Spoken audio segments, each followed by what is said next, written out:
जय मां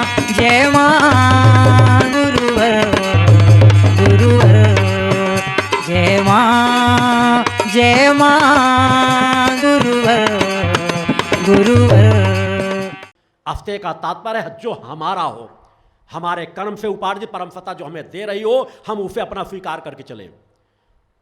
चोरी करके, डकैती करके, छल करके, किसी को भ्रमजाल में फंसा करके, जिस तरह आज अनेकों प्रकार होता है, कोई किसी को किसी तरह नौकरी लगवाने के नाम पे पैसा ले रहा है, कोई किसी तरह पैसा ले रहा है। आपकी पात्रता नहीं, आप छल से पैसा ला रहे हो, भले सुख भोग रहे हो, मगर आपका हफ्ते का पालन नहीं हो रहा तो आप सच्चे भक्त नहीं बन सकते हो।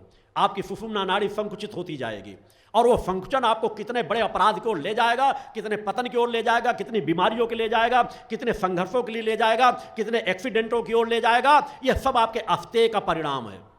सुषुम्ना नाड़ी संकुचित होती जाएगी और सुषुम्ना नाड़ी की क्रियाएं उसी तरह आपकी कोशिकाओं कर्म से जुड़ती चली जाती है। हर कर्म का परिणाम आपके शरीर में आप स्वतः अंकित करते चले जाते हो। अतः हफ्ते का जीवन जियो, जो आपका है उसे अपना मानो, दूसरे की चीजों को हासिल करने का प्रयास मत करो।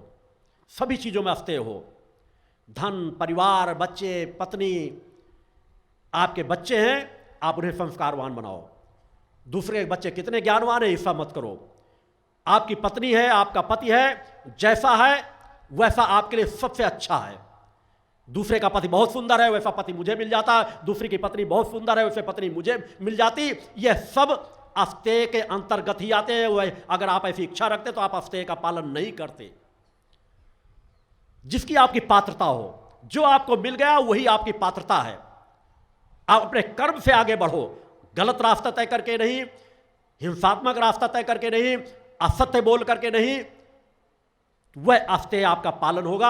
आपको हफ्ते का पालन करना है कि आप अपने पर संतुष्ट रहो, अपने को अपना मानो, दूसरे की चीजों को हासिल करने के लिए प्रयास मत करो, किसी छल से, भ्रम से फैला करे या किसी भी प्रकार करके। हफ्ते का पालन करो, अलग शांति मिलती है, अलग तृप्ति मिलती है कि माँ मुझको जैसा रख रही मैं वैसा प्रसन्नचित्त हूँ। माँ मुझे जो दे रही है वही मेरे लिए अमृत समान है। मुझे उसे जीवन की यात्रा तय करना है। जीवन आते जाते गुजर जाता है, हमारा जीवन सत्य का जीवन है। इस कर्म से हमें एक दूसरे लोग की जो यात्रा तय करना है वही हमारा आनंद का है। हम जिसमें अपनी कुंडली चेतना को, दूसरे लोग का तात्पर्य हमारे सप्त लोक भी होते हैं कि हम जितना अपने सत्य पथ पर चल करके अपनी सुषुम्ना नाड़ी का मुख खोलने में सफल हो जाएंगे, हमारे सातों चक्रों में जितनी ऊर्जा प्राप्त होती चली जाएगी वही हमें आनंद की ओर बढ़ाता चला जाएगा। इसी समाज में हमें अनेकों जन्म लेने हैं, हमारी सामर्थ्य हर जन्म दर जन्म बढ़ती चली जाएगी। आज हम हो सकता है असमर्थ, असहाय हों, मगर अगर हम अहिंसा का पालन करते हैं, सत्य का पालन करते हैं, हफ्ते का पालन करते हैं तो निश्चित हम अजर अमर अविनाशी आत्मा की जिस दिशा में बढ़ रहे हैं, हम धीरे धीरे पात्रता की उच्चता की ओर बढ़ते चले जाएंगे। ब्रह्मचर्य महत्वपूर्ण पक्ष है वर्तमान समाज के लिए कि हम ब्रह्मचारी बने। ब्रह्मचर्य का शब्द अनेकों पुस्तकों में नाना प्रकार के लोगों ने भटका कर रख दिया है। विषय विकारी लोगों ने ब्रह्मचर्य के स्थिति को बदल करके रख दिया है। ब्रह्मचर्य का सीधा सा तात्पर्य होता है अपने विकारों का संयमन करना। विकार युक्त जीवन न हो, वही सच्चा ब्रह्मचर्य है कि हम शादी से पहले पूर्ण ब्रह्मचर्य व्रत का पालन करें और शादी के बाद एक पति एक पत्नी धर्म के व्रत का पालन करें। उसमें भी हमारा विकारी जीवन न हो, विषय विकारों में ही लिप्त न रहें। क्योंकि हमारा मूलाधार स्वाधिष्ठान ये जो चक्र है, हमारी जो ऊर्जात्मक सुषुम्ना नाड़ी की जो ज्यादा शक्ति ऊर्जा पैदा होती है, वह स्वाधिष्ठान चक्र के माध्यम से हम विकारी जीवन जी करके अपनी शरीर की ऊर्जा को नष्ट करते रहते हैं। अतः उस ऊर्जा को जन्म मरण के बंधन को आगे बढ़ाने के लिए और गृहस्थ जीवन में, अगर आप गृहस्थ जीवन में संतुलित मर्यादित पति पत्नी के संबंधों को निभाते हैं तो प्रारंभिक गृहस्थ का ब्रह्मचर्य वह भी कहलाता है। और जो उम्र आपकी आगे बढ़े, आप निर्धारित समय में जाकर के पूर्ण ब्रह्मचर्य व्रत का पालन करने का संकल्प लेकर के पूर्ण ब्रह्मचर्य व्रत का अगर पालन करते हो तो पूर्ण ब्रह्मचर्य एक अलग ही है। मगर यहां पर जो भी ब्रह्मचर्य की बात कही जाती है, गृहस्थ के लोगों के लिए गृहस्थ की, और जो पूर्ण ब्रह्मचर्य का व्रत पालन कर सके वही सच्चा पूर्ण ब्रह्मचर्य है। मगर गृहस्थ के लोगों को इसका तात्पर्य नहीं कि मेरे द्वारा कहा जा रहा है, वो कहते हम तो ब्रह्मचारी बनेंगे।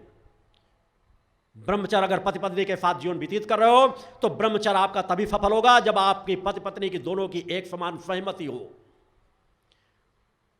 प्रथम आप उसी रास्ते को तय करें कि आपके जीवन में भटका आना है, धीरे धीरे आप संतुलित जीवन जिए और इसे हमेशा अपने अंदर ये क्षिप्रता के भाव, एक नफरत का भाव रखें। मेरे कहने का तात्पर्य है कि आप अगर विकारों के, अगर मस्तिष्क में छोटा सा विकार आता है, उसे शत्रु माने, उसे सबसे ज्यादा नफरत करें। और किसी विकारात्मक जीवन के क्रियाओं से क्षणिक सुख प्राप्त हो जाए तो तत्काल अपने मन को डालें कि देखिए मैंने कितनी बड़ी अपनी ऊर्जा को नष्ट कर दिए, कितना मैंने विकारों का जीवन जिया, इससे मुझे प्राप्त क्या हुआ, मैं अपनी ऊर्जात्मक शक्ति को नष्ट कर रहा हूं। और धीरे धीरे उन विकारों के प्रति नफरत का भाव लेते लेते निर्विकार जीवन आपका बनने लग जाएगा। पूर्ण ब्रह्मचर्य व्रत का पालन कर सकते हो। और जब आप अहिंसात्मक जीवन जीते हो, सत्य का पालन करते हो, अस्तेय का पालन करते हो, तो धीरे धीरे आपका ब्रह्मचर्य सहज भाव से दृढ़ होने लगता है। आपके मस्तिष्क में विकारात्मक जीवन धीरे धीरे नष्ट होने लगता है। ये सब क्रियाएं एक दूसरे से जुड़ी हुई हैं कि जब हम एक का पालन करते हैं दूसरा मजबूत होने लगता है, दूसरा पालन करते हैं तीसरा धीरे धीरे मजबूत होने लग जाता है। अतः ब्रह्मचर्य व्रत का पालन करो। आपको ब्रह्मचर्य का पाठ पढ़ाने के लिए जो इस भूतल पर किसी ने नहीं किया, अगर मैं कह दूं कि हजारों हजारों वर्षों की बात, कुछ चंद जो पूर्व के हमारे ऋषि मुनि रहे हैं उनकी बातों को छोड़ दूं तो वर्तमान की यात्रा की बात कह दूं कि जिस पूर्ण ब्रह्मचर्य व्रत का मैं पालन करता हूं, उस पूर्ण ब्रह्मचर्य का व्रत का आज वह लोग भी पालन नहीं करते जिन्होंने शादियां नहीं की, मगर मैं सपत्नीक रह करके पूर्ण ब्रह्मचर्य व्रत का पालन करता हूं। केवल इसलिए कि मेरी चेतना तरंगे आपके ब्रह्मचर्य को दृढ़ कर सके, मेरी चेतना तरंगे एक भी विकारी ना हो, उस विचारधारा की ओर आपको धीरे धीरे बढ़ा रहा हूं। अतः पूर्ण ब्रह्मचर्य व्रत का पालन करने की दिशा में धीरे धीरे आगे बढ़ें। युवाओं को पूरी दृढ़ता से पालन करना चाहिए कि हम शादी के पहले संकल्पित हो जाएं कि हम इतना तो कर ही सकते हैं कि हम शादी के पहले पूर्ण ब्रह्मचर्य व्रत का पालन करें, हमारा ब्रह्मचर्य खंडित न होने पाए। अगर कोई गलतियां हो गई हैं तो कम से कम आज से संकल्प लेकर आगे की यात्रा तय करें कि हम अपने ब्रह्मचर्य को खंडित नहीं होने देंगे। इसी से हमारी ऊर्जा का रास्ता जुड़ा हुआ है, इसी से हमारे गुरु का प्रेम संबंध जुड़ा हुआ है, इसी से मां का प्रेम संबंध जुड़ा हुआ है, इसी से हमारा सत्य का संबंध जुड़ा हुआ है। हम एक एक क्रमों को खंडित करते चले जाएंगे, वो संबंध हमारे टूटते चले जाएंगे, और एक एक क्रमों की कड़ियों को हम जोड़ते चले जाएंगे, हमारा यम धीरे धीरे पूर्ण होता चला जाएगा। और जो जो हम यम को पूर्ण करते चले जाएंगे, हमारी गुरु से नजदीकता अपने आप बढ़ती चली जाएगी, हमारी परम सत्ता की चेतना तरंगों से नजदीकता अपने आप बढ़ती चली जाएगी। सच्चा प्रेम प्रकट सत्ता की ओर हमारा बढ़ने लगेगा। जहां पे विकार नहीं है, जहां पे पतन नहीं है, जहां पर हर पल दिव्यता है, प्रेम है, स्नेह है, ममता है, दया है, करुणा है, वात्सल्य है, चेतना का आनंद है, उस दिशा पे आपके कदम बढ़ने लगेंगे, आपको शांति प्राप्त होने लगेगी। अतः ब्रह्मचर्य की दिशा पे अपने आप को धीरे धीरे आगे बढ़ाओ। अपरिग्रह, पांचवां भाग यम का, अपरिग्रही जीवन जीना। आपके लिए जितना आवश्यक है उतना ही उपयोग करो, उतना ही संग्रह करो। एक ताल तलैया भी जब बरसात का पानी भरता है तो निर्धारित भर जाने के बाद वो बाहर की ओर फैलने लग जाती है। अगर आपको आवश्यकता है कि आपका 2 वस्त्रों में काम चल सकता है तो 2 वस्त्र ही धारण करें। अपरिग्रही जीवन, आपका मकान जितने से काम चल सकता है उतने से ही आप अपना काम चला लें। परम सत्ता ने आपको बहुत कुछ दे रखा है, तो मेरा मानना जिस तरह अगर 100 दे रखा हो तो 10 के उपयोग में अपना जीवन जीने का प्रयास करें, तो वही आपका अपरिग्रही जीवन होगा। ये नहीं हम कर्ज लेकर के बढ़ते जा रहे हैं भौतिकतावाद के जीवन में कि दूसरे का महल बना हुआ है, मेरा भी बहन बन जाए। जो पात्रता है उसको भी कम करके जियो। आप 10 वस्त्र पहन सकते हो खरीद करके, तो आप 2, 4, 5 वस्त्रों में अपना काम चलाओ। जो पात्रता दे रखी गई है उससे कम में जीवन जियो। आप 10 प्रकार के पकवान निफ्त खा सकते हो तो उन्हें 5 प्रकार में सीमित कर दो। आप रोज 4 प्रकार की सब्जियां खा सकते हो, उन्हें 3 प्रकार, 2 प्रकार, 1 प्रकार की सब्जियों में सीमित कर दो। क्योंकि हमें चाहिए क्या? इस शरीर को संचालित करने के लिए तो भोजन चाहिए, इस शरीर को रहने के लिए मकान कितना चाहिए। अगर किसी को बहुत बड़ा महल बना है, मेरी एक झोपड़ी बनी हुई, तो मैं उसमें अपने आप मुझे संतोष की भावना हो, त्याग की भावना हो। हमारे पास जितना अधिक आ रहा है उसका समाज सेवा के कार्यों में, धर्म, राष्ट्र, मानवता की सेवा में लगाएं। यही हमारा सच्चा अपरिग्रह है। क्या अपने जीवन का उपार्जित धन का 10वांश समाज की सेवा में अगर आप नहीं लगाते तो आप अपरिग्रही नहीं हैं और कहीं ना कहीं सुषुम्ना नाड़ी आपकी संकुचित होती चली जाएगी। और आज जितना आप संग्रह कर रहे हैं, अपरिग्रह के पालन नहीं कर रहे हैं, वह संग्रह एक न एक दिन आपसे छूटेगा जरूर, नष्ट जरूर होगा, उपयोगी नहीं बनेगा, ना आपका उपयोगी बनेगा, आने वाले बच्चों के लिए भी उपयोगी नहीं बनेगा, कहीं ना कहीं आपके बच्चों को पतन के मार्ग पे ले जाएगा। अवश्य यह ध्रुव सत्य है, इसमें दो सत्य नहीं है, दूसरी कोई विचारधारा नहीं है कि जैसे तुम मान लो कि नहीं यह सत्य है दूसरा भी सत्य है। सुनिश्चित है प्रकट सत्ता का यह विधान। आपके पास जो सामर्थ्य आती है, अगर आप उसे दशांश समाज सेवा के कार्यों में नहीं लगाते तो आपका धन अपरिग्रही नहीं होगा। अगर आप संग्रह की भावना आपकी बहुत होती चली जा रही है, व्याकुलता सब जायज नाजायज सब रास्तों में जो आता चला जाए, एक गाड़ी है 10 गाड़ियां हो जाएं, 10 बहन बल जाएं, आपकी जितनी पात्रता हो उसे आप कितना कम करके जीवन जी सकते हो, एक अलग आनंद आता है। या आपको लगे कि 4 प्रकार की सब्जियां मैं खा सकता हूं, एक सब्जी उसमें आनंद मिल जाता है। मैं दाल रोटी खा सकता था मगर नमक रोटी से मुझे तृप्ति मिल जाती है। लोग बहुत अच्छे अच्छे वस्त्र पहनते हैं, मेरे सादे वस्त्रों से काम चल जाता है। सादगी अपने जीवन में लाओ, अपरिग्रही जीवन जियो।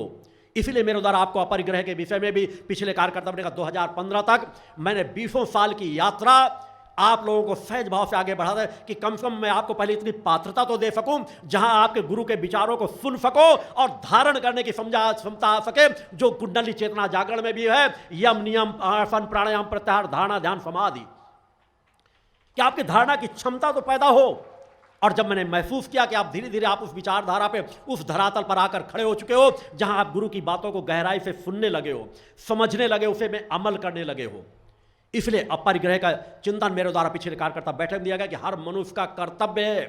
आज धर्म का पतन इसलिए हो रहा है कि आप जब समस्याओं से ग्रसित होते हो तो आप इस मंदिर में हम इतना प्रसाद चढ़ा दें, इस मंदिर में ऐसा कर दें, जाकर के यहां इतना दे दें, किसी को हमको 1 लाख ले लो, हमारा काम ऐसा हो जाए।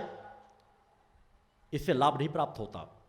लाभ तब प्राप्त होता है जब आप प्रारंभ से ही अपरिग्रही जीवन जिए, एक संकल्प अपने जीवन में लेकर चले कि मेरे पास जो कुछ भी है, जो भी उपार्जित जिस प्रकार की स्थिति है, मैं उसका दशांश धर्म क्षेत्र में जहां पे जुड़ा हूं वहां समर्पित करूंगा, धर्म राष्ट्र मानवता की सेवा में लगाऊंगा। यह आपका प्रथम कर्तव्य, जो धर्म शास्त्रों के आधार पे झूठ सत्य कर्तव्य है मनुष्य का, मेरे द्वारा कभी नहीं कहा गया। मगर जब मैंने अपने आप को इन तीनों विचारधारा अलग हट के केवल शिष्य और गुरु की तरंगों के संबंधों को जोड़ करके आगे बढ़ रहा हूं, धर्म राष्ट्र मानवता की आपकी व्यवस्था को मजबूती की दिशा में बढ़ा रहा हूं, तो अगर उस विचारधारा को लेकर आप चल रहे होते तो अपरिग्रही रहकर जीवन जिएंगे तो आपके धन का सदुपयोग होगा। अन्यथा जब आपके पास वैभव बढ़ जाता है, आपको करोड़ आता है कि आप किसी मंदिर में जाके 10 लाख चढ़ा दें, 20 लाख चढ़ा दें, तो आपका सच्चा अपरिग्रह नहीं कहलाएगा कि हम थोड़ी समस्याओं में ग्रसित हैं, चलो हम जाके ऐसा कर ले वैसा कर दें, इतना दान दे दें तो हमारा ऐसा लाभ मिल जाएगा। हमेशा ध्यान रखो 10% समर्पण में दानी भाव कभी आने ना पाए, वह हमारा अपरिग्रह है, समर्पण का भाव आए। इसलिए मेरे द्वारा कहा जाता है कि 10% में समर्पण की भावना हो, दानी बनने की भावना ना हो, अपरिग्रह की भावना रखे। और मेरे द्वारा इस नवरात्रि पर्व पर जहां मैंने पिछली कार्यकर्ता बैठक में सभी कार्यकर्ताओं में संकल्प लिया, अलग बात है कुछ लोगों ने अमल किया, कुछ लोगों ने अभी उस यात्रा अमल के रास्ते में नहीं चल पाए, मगर मेरे द्वारा जो सत्य रास्ता उसका कि आपको जान के अगर आप चाहते हैं धर्म राष्ट्र मानवता की जो सत्य की विचारधारा, परम सत्ता की विचारधारा चल रही, उनमें दृढ़ता से आप उस आगे की रास्ता को तय कर सकें, तो अपने दशांश का अपने व्यक्तिगत जीवन में उपयोग करना जहर के समान मान के चलिए। वो कहीं ना कहीं आपको पतन के मार्ग पे ले जाएगी। उतना धन कहीं ना कहीं आपका नष्ट होना सुनिश्चित है। मगर मेरे द्वारा पिछले कार्यकर्ता बैठक जो संकल्प कराया गया था उसमें भी आपको बराबर का साझीदार हिस्सेदार बना रहा हूं कि जो भी पालन कर रहे हैं उन्हें मेरे द्वारा सिर्फ अपने जीवन के उपार्जित धन का दशांश तो पूरी तरह से निकालना है, 1 भी प्रतिशत उसका अपने जीवन में उपयोग ना करें। कोई भी धन आपका आ रहा है आपके घर में, उसका दशांश तुरंत निकाल दीजिए। पहले लोग गौ सेवा करते थे, गाय के लिए देते थे, रोटी निकालते थे, यह तब की व्यवस्था थी जब किसानों के पास केवल अन्न ही आता था, वो गाय की रोटी निकालते थे। आप आपके दरवाजे पे गाय नहीं, आप गाय को खिला नहीं सकते। आपका सभी क्षेत्रों में दशांश जा सके, आप और खुले मन मस्तिष्क से दशांश का समर्पण कर सके।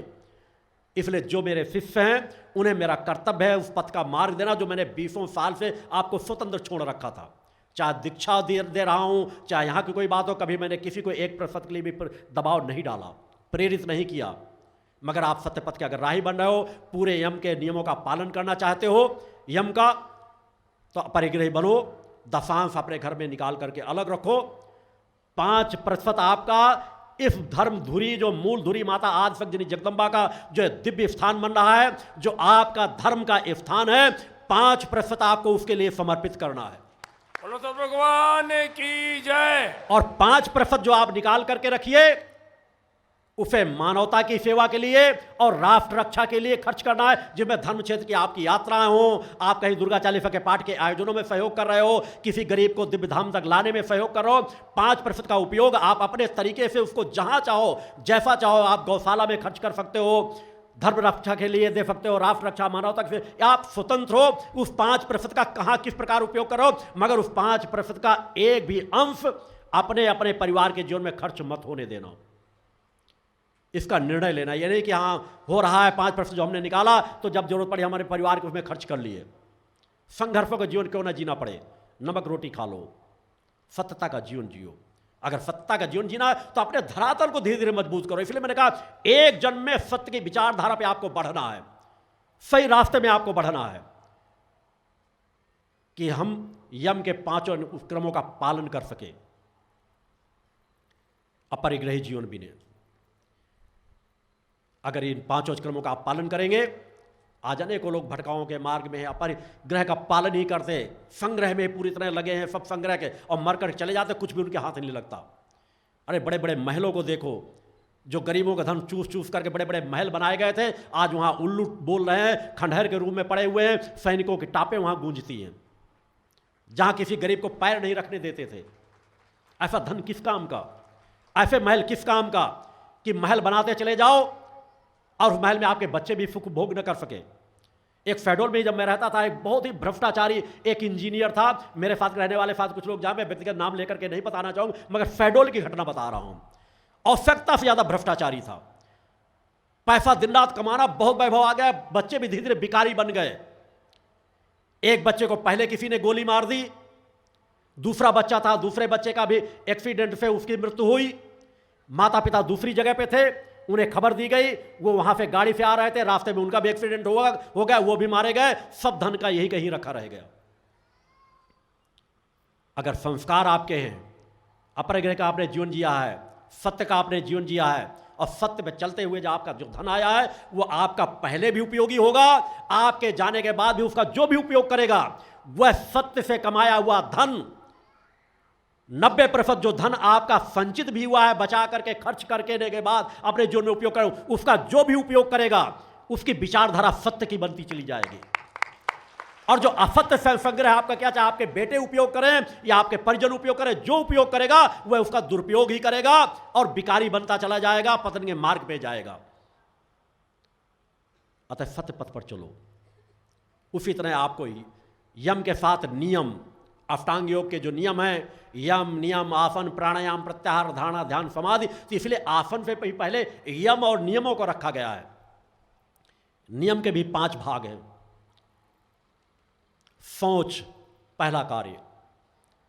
शौच का तात्पर्य है शारीरिक शुद्धता, कि नित्य प्रति हम शुद्धता शरीर की रखें, शरीर में स्नान करें, शुद्धता के क्रम रहें, हमारा पेट साफ रहे। समय से हम अनेकों लोग होता है कि कई लोग तो ऐसे हैं कि 2-2 3-3 दिन में एक दिन लेटरिन जाते हैं। ये हमारी शुद्धता नहीं है। हम इस शरीर का उपयोग करना चाहते हैं, हम बीमारियों से बचना चाहते हैं, तो सबसे पहले नियम में शौच को रखा गया है। शौच का तात्पर्य बाहर की भी शुद्धता हमारी बनी रहे, हम नित्य प्रति स्नान करें, शरीर को साफ सुथरा रखें। परम सत्ता ने हमें इस शरीर को दिया है, तो इस शरीर को शुद्धता बनाए रखना, साफ सुथरा रखना हमारा कर्तव्य, हमारा धर्म है।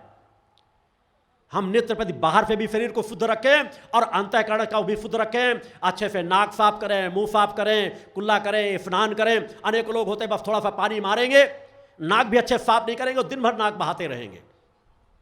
कभी साल 2 साल में आपको बीमारी हो जाए हल्की सी, तो माना जा सकता है कि आपकी नाक बह रही, सर्दी हो गया, जुकाम हो गया। मगर रोज आए दिन सुबह शाम तक कोई देखो, कोई इधर छींक रहा है, कोई उधर कर रहा है, 5 मिनट नहाने के समय नहीं लगाएंगे कि शरीर को अच्छे से शुद्धता बना लें। जल्दी जल्दी मुंह पोंछेंगे, सब कुछ करेंगे और तुरंत निकल के बाद किसी ने खेद रखा हो उनको, पूरा समय तान के सुबह तक सोते रहेंगे, और जब लगेगा कि समय कम बच रहा है, इतने समय मुझे काम में जाना है, नौकरी में जाना है, या बच्चों को पढ़ने जाना है, या घर में खाना बनाना है, तो जल्दी जल्दी स्नान करेंगे, जल्दी जल्दी मुंह में हाथ मारेंगे, थोड़ा सा नाक इधर उधर साफ किए और निकल गए। सब जल्दी बाथरूम में आती है, और बची कुछ जल्दी जो बचती है वो पूजा में आ जाती है। तो अच्छे से स्नान करें, शरीर को शुद्ध रखें। अगर तन शुद्ध है तो मन शुद्ध रहेगा, तन अगर निर्मल नहीं है तो मन भी निर्मल नहीं रहेगा। यह सहज भाव से आती है। आप जिस तरह करते हैं, आपके अंदर विकारात्मक जो जीवन बनता है, उसका सबसे बड़ा मूल कारण वही है कि आपका तन शुद्ध नहीं रह पाता। अगर आप स्नान करें, सही अंतःकरण को समझने का प्रयास करें, तो आपका ध्यान उधर बटा रहेगा। शरीर को सुंदर बनाने में तो बहुत अच्छा करते हैं। अनेकों लोग देखा जाए कि चेहरे को बिल्कुल साफ सुथरा रखेंगे, क्रीम पाउडर लगा करके चिकना चुपड़ा कर लेंगे, और गर्दन के पीछे थोड़ा खोल दिया जाए तो मैल की परत छपी हुई होगी। पीठ को भी नहीं साफ करते। यह अधिकांश लोगों को होता है। तो शरीर को बिल्कुल शुद्ध निर्मल अंदर से भी बना के रखो, बाहर से भी बना के रखो। अंदर के बनाने के लिए खट कर्म की कुछ क्रियाएं भी हैं, जो योग की क्रियाओं में कभी कोई सीखना चाहता है, जब बाद में आती है तो उन चीज़ों को बता दिया जाता है आश्रम में कि खट कर्मों की जो क्रिया, नेति धोती वस्त्री क्रिया आदि जो क्रिया होती है, इससे अंतःकरण के पूरा शुद्ध निर्मल हो जाता है। आपके पास सात्विक विचार आने लगेंगे, आनंद आने लगेगा, प्रफुल्लित जीवन होने लगेगा, विकारात्मक भाव नष्ट होने लगेंगे। उसके लिए खट कर्मों की क्रियाएं भी हैं। प्राणायाम उसी सब चीज़ों के साथ जुड़े हुए हैं, सब क्रम है, जिससे अंतःकरण भी शुद्ध निर्मल होता है। नीति वगैरह कर लेते तो हमारी नाक पूरी तरह शुद्ध हो जाती है। अनेकों प्रकार कुछ भस्का वगैरह कर लेने से भी हमारी अंदर की जो पूरी नाक साफ हो जाता है, हमारा अच्छी सांस पूरी मस्तिष्क में जाती है। एक अलग आनंद की तृप्ति की अनुभूति होती है, जो 4 घंटे सोने से लाभ नहीं मिलता, वो 1 घंटे सोने से मिल जाएगा। अधिकांश लोगों के साथ ये होता है कि शरीर की जड़ता की वजह से बहुत शीघ्रता करते हैं स्नान में, पूरे शरीर को साफ नहीं करेंगे, रोमों की मालिश नहीं करेंगे कि रोम मालिश पानी के साथ भी हमारी रोम की मालिश हो जाए। और अगर समय है तो हम जो भी तेल का उपयोग करते हैं उनके थोड़ा सा हल्का सा रोम की मालिश कर लिया करें थोड़ा सा, तो शरीर के जितने रोम छिद्र खुल जाते हैं, हमको स्वस्थ जीवन प्राप्त होता है। अनेकों लोग रात में अगर बाथरूम लगी हुई होगी तो पैर दाबेंगे, सिकुड़ते जाएंगे, मगर बाथरूम के लिए उठ के नहीं जाएंगे। यह अधिकांश लोगों की मानसिक बीमारी है, जिसको मैं महसूस करता हूँ। शुरुआत से होती है कि अभी आधे घंटे बाद हमें सो के जगना है, चलो बाथरूम लगी, आधे घंटे बाद जब सो के जगेंगे, बाथरूम में जाएंगे, तभी बाथरूम कर लेंगे। भले पेट में दर्द उठने लगे, नसों में दर्द उठने लगेगा, मगर उठेंगे नहीं। या देवी सर्वभूतेषु शक्ति रूपेण संस्थिता, नमस्तस्यै नमस्तस्यै नमस्तस्यै नमो नमः। पंच ज्योति शक्ति तीर्थ सिद्धाश्रम, मां की कृपा और गुरुदेव की अमृतवाणी का पावन संगम। एक ऐसी पवित्र भूमि जहां मां भगवती की ज्योति हर दिल को रोशन करती है, जहां परमहंस योगीराज श्री शक्तिपुत्र जी महाराज के चरणों में बैठकर हर मन की पुकार सुनी जाती है। पंच ज्योति शक्ति तीर्थ सिद्धाश्रम, जहां हर कदम पर साधना, हर सांस में भक्ति और हर पल में जन कल्याण की सुगंध बिखरती है। आओ इस अलौकिक यात्रा में शामिल हो और देखो कैसे एक आश्रम ने करोड़ों जीवन को बदला। युगवंदनीय धर्म सम्राट, युग चेतना पुरुष सद्गुरुदेव परमहंस योगीराज श्री शक्तिपुत्र जी महाराज के पावन चरणों में कोटि कोटि नमन, वंदन और प्रणाम। उनकी कृपा से एक ऐसी पवित्र स्थली का सृजन हुआ जो तप, योग, ध्यान और साधना का स्वर्णिम केंद्र है। यह है मध्य प्रदेश के शहडोल जिले की ब्योहारी तहसील में बसा पंच ज्योति शक्ति तीर्थ सिद्धाश्रम, जिसकी नींव परम पूज्य गुरुवर्श्री ने 23 जनवरी 1997 को रखी। तब से यहाँ मां भगवती की अखंड ज्योति जल रही है और 15 अप्रैल 1997 से श्री दुर्गा चालीसा का अखंड पाठ अनंत काल तक जन जन के कल्याण के लिए गूंज रहा है। हर सुबह और हर शाम जब सूरज की किरणें और चांद की चांदनी सिद्धाश्रम को चूमती है, तब परम पूज्य गुरुदेव जी, माता भगवती आदिशक्ति जगत जननी दुर्गा जी सहित सभी देवी देवताओं और सहायक शक्तियों की आरती करते हैं। इस पावन बेला में भक्तों के हृदय मां की भक्ति में डूब जाते हैं। मूल ध्वज साधना मंदिर में भी रोज सुबह शाम होने वाली आरती में भक्तों का समूह उमड़ता है। यहाँ हर मन की पीड़ा मिटती है, हर शरीर को शांति मिलती है और हर आत्मा को सुख, शांति व समृद्धि का आशीर्वाद प्राप्त होता है। परम पूज्य गुरुदेव की कृपा ऐसी कि वे रोज सुबह और शाम भक्तों से निःशुल्क मिलते हैं। मां के भक्त और गुरुदेव के शिष्य अपने मन की बात उनके चरणों में रखते हैं और बदले में समाधान व आशीर्वाद पाते हैं। अब तक 1 करोड़ से ज्यादा भक्त गुरुदेव से मिलकर उनके मार्गदर्शन से जीवन की राह पा चुके हैं।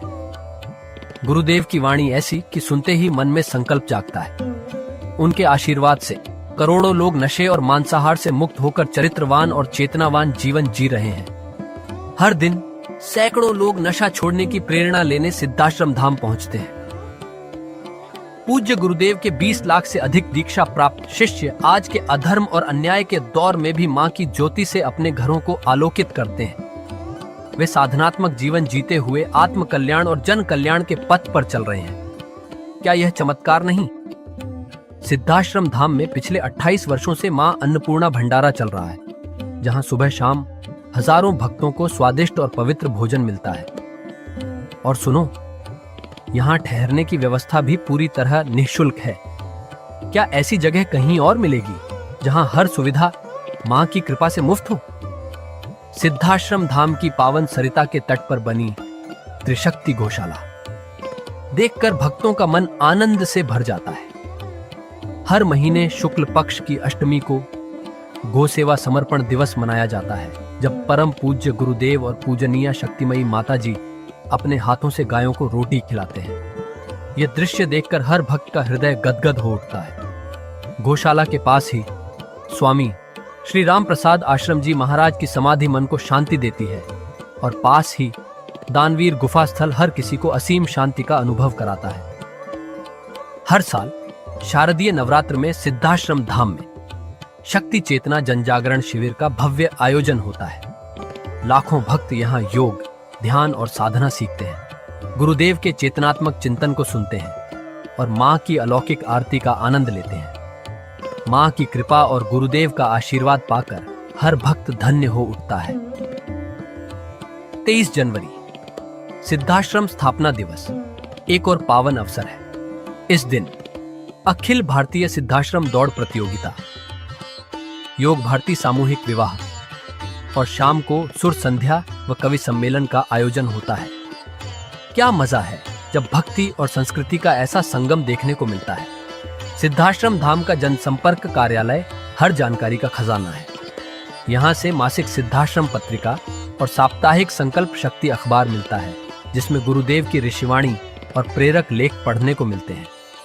और हाँ, यहाँ माँ के प्रसाद के रूप में शक्ति जल भी निःशुल्क मिलता है। इस शक्ति जल ने करोड़ों लोगों को नशे और बीमारियों से मुक्त कर चेतनात्मक ऊर्जा दी है। क्या यह माँ की कृपा नहीं? जन कल्याण का एक और अनुपम उदाहरण है निःशुल्क वस्त्र सहायता केंद्र, जहां लाखों जरूरतमंदों को कपड़े दिए गए हैं। यह सिलसिला आज भी अनवरत चल रहा है। सिद्धाश्रम धाम में पौधारोपण का भी बड़ा काम होता है। परम पूज्य गुरुदेव जी महाराज एवं पूजनीय शक्तिमयी माता जी स्वयं समय समय पर पौधारोपण करके पर्यावरण को बढ़ावा देते हैं। सिद्धाश्रम धाम में अनेक प्रकार के फल, फूल और औषधियों के हजारों पेड़ों की हरियाली देखकर मन प्रसन्न हो जाता है। सिद्धाश्रम धाम में विभिन्न प्रकार की हरी सब्जियां उगाई जाती हैं, जो निःशुल्क चल रहे मां अन्नपूर्णा भंडारे में प्रयोग की जाती है। परम पूज्य गुरुदेव जी ने मानवता, धर्म रक्षा और राष्ट्र रक्षा के लिए 3 धाराएं बनाई हैं। भगवती मानव कल्याण संगठन, पंचज्योति शक्ति तीर्थ सिद्धाश्रम और भारतीय शक्ति चेतना पार्टी 15 मार्च 1995 को बने। भगवती मानव कल्याण संगठन के 1 लाख से ज्यादा कार्यकर्ता नशा मुक्त, चरित्रवान और परोपकारी समाज बनाने में जुटे हैं। संगठन का नशा विरोधी आंदोलन इतना प्रभावी है कि पिछले कुछ सालों में 2000 से ज्यादा अवैध शराब माफियाओं पर कार्रवाई हुई। संगठन के समर्पित और कर्मठ कार्यकर्ता दिन रात इस मिशन में लगे हैं। Siddhashram Ayurveda and food products के जरिए शुद्ध दवाएं और खाद्य पदार्थ बनाए जाते हैं। इन्हें लेने या व्यापार के लिए एजेंसी पाने के इच्छुक लोग संपर्क कर सकते हैं। आओ सिद्धाश्रम की इस पावन यात्रा का हिस्सा बनो। यहाँ माँ का अखंड गुणगान सुनो, साधना में डूबो और परम पूज्य गुरुदेव के दर्शन कर जीवन को धन्य करो। भगवती मानव कल्याण संगठन तुम्हें मानवता, धर्म और राष्ट्र की सेवा में शामिल होने का सादर न्योता देता है।